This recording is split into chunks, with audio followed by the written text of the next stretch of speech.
சரியா விழுகிறதா என்று பார்ப்பதற்குள் நம்முடைய கற்பனை திறன் கலந்து காணாமல் போய்விடும்.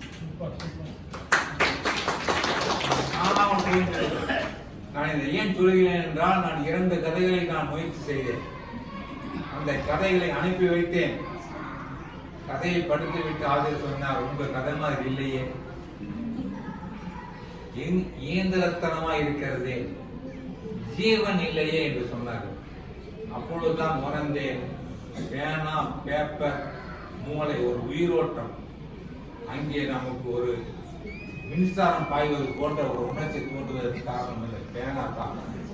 பேனா என்றைக்குமே அழியாது என்று சொல்லுவார்களே, என்றைக்கும் அழியக்கூடியதல்ல பேனா பேப்பர்.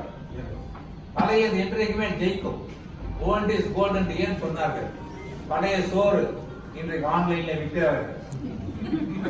பழைய சோற்றை விற்கிறான் அமேசான். பழைய சோறு, பழைய தங்கம், பழைய பட்டுப்புடவை, நீங்கள் பட்டுப்புடவை